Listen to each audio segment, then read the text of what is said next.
मागील अनेक महिन्यांपासून राज्यभरातील शेतकरी बांधव जो प्रश्न विचारत होते त्या प्रश्नाचं उत्तर आज मुख्यमंत्री देवेंद्रजी फडणवीस यांच्या वतीने देण्यात आलेले असून शेतकरी कर्जमाफी अखेरीस जाहीर झालेली आहे। कर्जमाफी 2026 बाबत अनेक शेतकऱ्यांची यामध्ये फसवणूक होणार का? जे सरसकट शेतकऱ्यांची कर्जमाफी जे 7/12 कोरा अशी काही आश्वासनं मिळाली होती त्या आश्वासनांचे काय होणार? या कर्जमाफीमध्ये जे काही मुद्दे मांडले गेले आहेत ते मुद्दे समजून घेणे अत्यंत गरजेचं असणार आहे, ज्यातून कोणत्या शेतकऱ्यांना नक्की माफी मिळणार आहे आणि कोणते शेतकरी या लाभापासून वंचित राहणार आहेत हे देखील आपल्याला समजणार आहे। कारण ही कर्जमाफीची फक्त घोषणा झाल्यानंतर आता सर्वत्र आपण पाहत आहोत की कर्जमाफी होणार 2 लाखांपर्यंतचे कर्ज माफ होणार, 50,000 रुपयांचे प्रोत्साहनपर अनुदान मिळणार, परंतु हे कुठेही सरसकट याचा देखील उल्लेख नाही। म्हणजे सरसकट ना 50,000 रुपये अनुदान मिळणार आहे ना सरसकट शेतकऱ्यांची कर्जमाफी होणार आहे। यामध्ये अटी आणि निकष हे येणारच आहेत आणि या अटी व निकषांनंतर कोणते शेतकरी पात्र ठरतील त्यांनाच केवळ या कर्जमाफीचा लाभ मिळणार आहे। आणि यामुळेच या कर्जमाफीबाबतचे काही महत्त्वाचे मुद्दे याबाबत आपण चर्चा करणे अत्यंत आवश्यक आहे, जेणेकरून ही शेतकरी कर्जमाफी नक्की कशी होईल, या शेतकरी कर्जमाफीमध्ये अजून काय दुरुस्ती केल्या गेल्या पाहिजेत जेणेकरून अनेक शेतकरी या लाभापासून वंचित राहणार नाहीत, याबाबत देखील बोलणे अत्यंत आवश्यक असणार आहे। कारण लक्षात घ्या, ही एक अत्यंत महत्त्वाची गोष्ट आहे। मागील अनेक वर्षांपासून शेतकरी या बाबीची किंवा याची मागणी करत आहेत की कर्जमाफी करा, कर्जमाफी करा।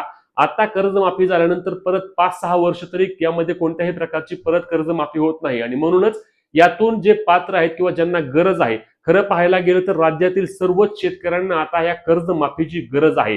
लक्षात घ्या, या कर्जमाफीबाबतच्या बजेट बद्दल देखील आपण व्हिडिओमध्ये सांगणार आहोत। अनेक जण बोलतात की खूप पैसे लागतील, काय होईल, हे होईल, ते होईल, काही लागत नाही।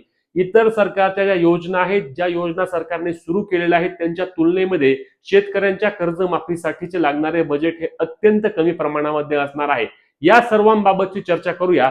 तत्पूर्वी आपल्या चॅनलला सबस्क्राईब करून पेजला फॉलो करून घ्या, जेणेकरून या सर्व अपडेट तुमच्यापर्यंत सर्वात आधी आणि सर्वात योग्य पद्धतीने पोहोचणार आहेत। तर शेतकरी मित्रांनो, लक्षात घ्या, कर्जमाफीबाबतची घोषणा झाल्यानंतर त्या ठिकाणी आपल्या मुख्यमंत्र्यांच्या वतीने त्यांच्या तुम्ही जर भाषण ऐकलंय किंवा त्यांच्या आज जे तेव्हा त्यांनी घोषणा केली ते ऐकलं तर तुमच्या लक्षात येईल की त्यामध्ये त्यांनी सांगितलं की 2 लाख रुपयापर्यंत 30 सप्टेंबर 2025 पर्यंत 2 लाख रुपयांपर्यंत पात्र शेतकऱ्यांची कर्जमाफी आम्ही करणार आहोत। म्हणजेच लक्षात घ्या की 2 लाखांपेक्षा जास्त ज्यांच्याकडे कर्ज आहे त्यांच्याबाबत कोणतीही स्पष्टता देण्यात आलेली नाही। म्हणजेच की एखाद्यावर समजा 3 लाख रुपये कर्ज आहे, तर 3 लाख रुपये कर्ज काढल्यानंतर परिणामी ते कर्ज थकीत गेल्यानंतर त्याचे थकबाकी होऊन ते 4-4.5 लाखापर्यंत गेले असेल, तर मग त्यांनी वरचे 2.5 लाख रुपये भरून मग त्यांना या 2 लाख रुपयाचा फायदा मिळणार आहे का?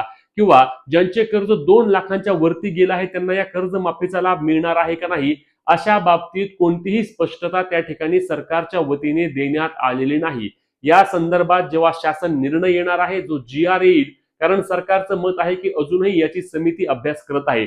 जेव्हा आपल्या कृषी मंत्र्यांना आज काही माध्यमांनी या संदर्भात प्रश्न विचारला की नक्की किती शेतकरी आहेत, शेतकऱ्यांचा आकडा सांगा की ज्या शेतकऱ्यांना ही कर्जमाफी मिळेल, तेव्हा त्यांनी देखील सांगितलं की याच्यावर कमिटी किंवा याच्यावरती समिती अभ्यास करते आणि ही समिती अभ्यास करून त्यानंतर त्या ठिकाणी शेतकऱ्यांची यादी समोर येईल किंवा शेतकऱ्यांची माहिती मिळणार आहे आणि मग नक्की यामध्ये कोणते शेतकरी पात्र आहेत ते आपल्याला समजणार आहे। एप्रिल महिन्यामध्ये या ठिकाणी समिती अहवाल देईल, त्यानंतर जून महिन्यापर्यंत आम्ही शेतकऱ्यांची कर्जमाफी करू।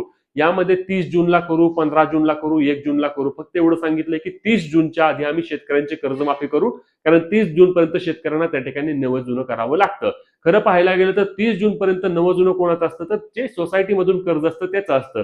ज्यांनी राष्ट्रीयकृत बँकांमधून किंवा इतर बँकांमधून कर्ज काढलंय त्यांच्यासाठी ज्या दिवशी ते रक्कम काढतात त्यानंतर 1 वर्षाला ती नवी जुनी करावीच लागते। आता यातील अजून एक महत्त्वाचा मुद्दा म्हणजे मी मागच्या देखील अनेक व्हिडिओमध्ये सांगितलं होतं की 7/12 कोरा कधीच होत नसतो, कारण यामध्ये फक्त आणि फक्त कर्जमाफीमध्ये पीक कर्ज माफ होत असतं, ते देखील ठराविक रकमेपर्यंतच। अनेकांनी सांगितलं होतं की सरसकट 7/12 कोरा होईल, कोणीही कर्ज भरू नका, काही करू नका, परंतु लक्षात घ्या अशा पद्धतीने याआधी देखील कधी झालं नाही आणि यानंतर देखील होण्याची शक्यता मोठ्या प्रमाणावर कमी आहे। यावेळी देखील तेच झालं। 7/12 कोऱ्याचा कुठल्याही प्रकारे उल्लेख नाही, ना कुठेही सरसकटचा उल्लेख आहे। हा मी वारंवार मुद्दा घेतोय कारण लक्षात घ्या की 2 लाखापर्यंत कर्जमाफी जाहीर केली म्हणजे सगळे शेतकरी बसले असं नाही. यामध्ये चंद्रशेखर बावनकुळे जे महसूल मंत्री आहेत, जे मुख्यमंत्री आहेत, त्यांच्याद्वारे एक उल्लेख केला जातोय की ज्यांनी मुद्दामून कर्ज थकवलं जात आहे, ज्यांचे कर्ज मुद्दामून थकत आहे, त्यांना त्या ठिकाणी आम्ही कर्जमाफीचा लाभ देणार नाही. जे धनदांडगे शेतकरी आहेत, ज्यांच्याकडे 4 चाकी वाहनं आहेत, फार्म हाऊस आहेत, त्यांना आम्ही त्या ठिकाणी या कर्जमाफीचा लाभ देणार नाही. म्हणूनच यातही अजून अनेक अटी आणि निकष येऊ शकतात आणि या अटी आणि निकषानंतर अनेक शेतकरी यामधून अपात्र होतील. खरं पाहायला गेलं तर आता देखील यामध्ये अनेक शेतकरी अपात्रच झालेले आहेत. कारण यामध्ये लक्षात घ्या की 30 सप्टेंबर 2025 पर्यंत सर्वात महत्वाचा मुद्दा की 30 सप्टेंबर पर्यंत ज्या शेतकऱ्यांचे कर्ज थकीत झाले आहे केवळ त्यांनाच माफी मिळणार आहे. तसं असेल तर मग कर्जमाफी सरकार मागच्या महिन्यामध्ये किंवा मागच्या वर्षामध्ये सरकारने सांगितलं होतं की आम्ही कर्जमाफी करू आणि त्यानंतर या वर्षी ज्या शेतकऱ्यांचं नवं जुनं करायचं होतं म्हणजे आता या वर्षामध्ये ऑक्टोबर असेल, नोव्हेंबर असेल, डिसेंबर असेल, जानेवारी असेल, फेब्रुवारी असेल, या 4-5 महिन्यामध्ये अनेक शेतकऱ्यांचं ज्यांचे राष्ट्रीयकृत बँकांचं कर्ज होतं त्यांना नवं जुनं करावं लागतं. तर त्या शेतकऱ्यांनी त्यांचं नवं जुनं केलं नाही कारण त्यांना वाटलं की आता कर्जमाफी होणार आहे. परिणामी काय झाले की ते शेतकरी आता थकीत गेले आहेत. ते शेतकरी थकीत गेले आहेत आणि सरकारने त्यांची नावं देखील घेतली नाहीत. मग त्या शेतकऱ्यांना त्या ठिकाणी या कर्जमाफीचा देखील लाभ मिळणार नाही आणि ते नवं जुनं करत होते ते नवं जुनं त्यांनी थकवलं कारण त्यांना वाटलं आम्हाला योजनेचा लाभ मिळेल. आता त्यांना जे सरकारकडून 2-3% किंवा 4% पीक कर्ज त्या ठिकाणी ते व्याज भरायचे त्याला आता त्यांना 10-12% व्याज लागणार आहे. मग या शेतकऱ्यांचा यामध्ये किती मोठ्या प्रमाणावर तोटा होणार आहे. त्यासोबत जे शेतकरी रेग्युलर कर्ज नवं जुनं करतायत त्यांना यावेळी देखील फक्त 50,000 रुपये प्रोत्साहनपर अनुदान जाहीर केलं आहे. खरं पाहायला गेलं तर जे आंदोलक होते बच्चूभाऊ कडू त्यांनी हे आंदोलन खरं उभारलं शेतकरी कर्जमाफीसाठी. त्यांचे नक्कीच आपण अभिनंदन करतोय की त्यांच्यामुळे काही शेतकऱ्यांना तरी नक्कीच फायदा होत आहे. परंतु याबाबत त्यांनी देखील दखल घेणं गरजेचं आहे कारण त्यांनी देखील सांगितलं होतं की जे चालू कर्ज आहे ते चालू कर्ज देखील माफ करायचं. शेतकऱ्यावर समजा चालू कर्ज आहे तो नवं जुनं करतोय तरी देखील त्याला या 2 लाख रुपयापर्यंत तरी कमीत कमी माफी देणं गरजेचं होतं. मग त्या शेतकऱ्यांना याचा फायदा झाला असता. लक्षात घ्या जे कर्ज थकीत घालवतायत त्या शेतकऱ्यांना 2 लाख रुपयापर्यंत कर्जमाफी मिळते आणि जे शेतकरी हात उसने करून कुठूनही त्या ठिकाणी पैसे घेऊन जुळवाजुळव करून नातेवाईकांकडून पैसे घेऊन त्या ठिकाणी त्यांचे कर्ज नवे जुने करतायत त्यांना फक्त 50,000 रुपये ते देखील जास्तीत जास्त तुम्ही जर प्रोत्साहनपर अनुदान म्हणून देणार असाल तर नक्कीच या कर्जमाफी योजनेबाबत पुन्हा एकदा सरकारने काही ना काही त्या ठिकाणी विचार करावा. विरोधकांनी देखील याची मागणी मोठ्या प्रमाणावर लावून धरावी कारण ही कर्जमाफी कुठेही सरसकट आहे असे दिसत नाही आणि यातून अनेक शेतकरी वंचित राहू शकतात. आपण पाहिलं मागच्या वर्षी मोठ्या प्रमाणात राज्यातील सर्वच भागांमध्ये मग तो मध्य महाराष्ट्र असेल, पश्चिम महाराष्ट्र असेल, विदर्भ असेल, मराठवाडा असेल, सर्वत्रच उत्तर महाराष्ट्र असेल सर्वत्र अतिवृष्टी झाली होती. शेतकऱ्यांची शेत जमीन खरडून गेली होती. शेतकरी कर्ज भरेल तरी कसा. लक्षात घ्या आता जर तुम्ही 2 लाखांपर्यंत कर्जमाफी केली आहे ज्या शेतकऱ्यांवर 3 लाख 4 लाख कर्ज आहे त्यांनी 2 लाख रुपये वरचे आणून भरायचे कसे हो. कारण त्याच्याकडे पैसेच नाहीत. त्याला जे पिकामधून जे मिळणार होतं ते सर्व पावसाने त्या ठिकाणी वाहून गेलेलं आहे आणि अशा परिस्थितीमध्ये जर तुम्ही कर्जमाफी करताय आणि कर्जमाफी करताना जर काही प्रमाणामध्ये परत तुम्ही अटी निकष टाकले आणि ही 2 लाख रुपयांची अट ठेवूनच जर कर्जमाफी केली तर त्या ठिकाणी राज्यातील अनेक शेतकरी वंचित राहणार आहेत आणि त्यांना या कर्जमाफीचा लाभ मिळणार नाही. हे अनेक मुद्दे आहेत. यातून अजूनही वेगवेगळे मुद्दे बाहेर येणार आहेत की ज्यातून अनेक शेतकरी यामध्ये अपात्र होताना दिसतील. करायची होती कर्जमाफी तर सरसकट. आता राहिला महत्वाचा मुद्दा म्हणजे बजेटचा. अनेक जण बोलतात की कर्जमाफीसाठी बजेट नाहीये.